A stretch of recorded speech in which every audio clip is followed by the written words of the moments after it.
এটাই বড় ঔষধ। থেরাপির উপরে কোনো ঔষধ নাই। এদের কাজ হচ্ছে একটাই, এরা নামাজ বলে না, বলে নোমাজ, কিতাব বলে না কেতাব, ইসলাম বলে না ইসলাম, পরিভাষাগুলি বদলায় দিচ্ছে। তো ইসলামের কত বড় শত্রু তারা। ইসলাম বলে না, কি বলে ইসলাম, নামাজ বলে না, বলে নোমাজ, কিতাব বলে না, বলে কেতাব, আর বলে কিসের দজ্জাল, আমেরিকায় তো দজ্জাল। তারপর বলে নামাজ হচ্ছে অ্যাজ লাইক এক্সারসাইজ, ব্যায়াম, ওযু থাকলেও হবে না থাকলেও হবে। এরপর এদের বিশ্বাস ছেলে মেয়ে যদি রাজি থাকে বিবাহ বহির্ভূত ফিজিক্যাল রিলেশন করতে পারে। এই হিজবুত তাওহীদ যে একটা ফিতনাবাজ বাতিল ফেরকা, একটি অমুসলিম ফেরকা, সন্দেহ আছে? কথা বলেন। আরেকটা এজেন্ডা তারা নিছে, তাদের প্রচার হচ্ছে যত আলেম পীর মাশায়েখ দেশে সব ধর্ম ব্যবসায়ী, অর্থাৎ ওলামায়ে কেরাম থেকে জাতিকে আলাদা করে দাও। বুঝেন নাই? ওলামায়ে কেরাম থেকে জাতিকে কি করা? আলাদা করা।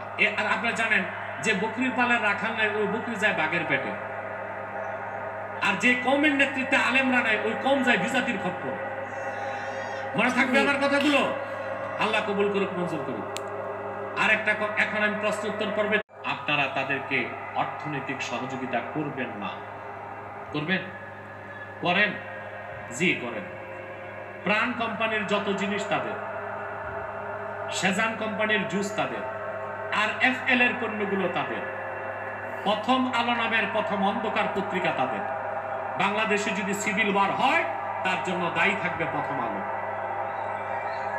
আমার অবাক লাগে পিনাকি ভট্টাচার্যের মতো একজন সনাতন ধর্মের লোক প্রথম আলোর বিরুদ্ধে যে বাংলাদেশে একটা জনমত তৈরি করেছে, কোন আলেমও এইভাবে বাংলাদেশে করতে পারেনি।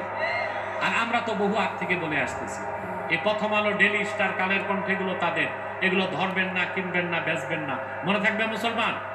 প্রাণ, সিজান, আরএফএল এর পণ্যগুলো ধরবেন না, কিনবেন না, বেচবেন না, নৈতিক দায়িত্ব হিসেবে মনে থাকবে। আরেকটা মুসলিম সম্প্রদায় যাদের কথা আগেও বলেছি, ইসাই জামাত, তারা আমাদের তিনটা স্বার্থের বিরুদ্ধে কাজ করছে। তাদের মাস্টার প্ল্যান হচ্ছে খ্রিস্টান ইসাই জামাতের ও অন্যান্য খ্রিস্টান মিশনারিদের, যারা প্রচুর টাকা দিয়ে খ্রিস্টান বানাচ্ছে, তারা চাচ্ছে বাংলাদেশের পার্বত্য অঞ্চলটা আলাদা করে একটা খ্রিস্টান রাষ্ট্র বানাবে। এটা তাদের একটা মাস্টার প্ল্যান। আমি এই কথা বলেছি 10 বছর আগে, হাসিনা পতনের 3 মাস আগে কথাটা বলছে, কিন্তু লেডি আগে তো শোনো নাই, যখন শুনছো তখন আর টাইম নাই, তখন আর টাইম নাই।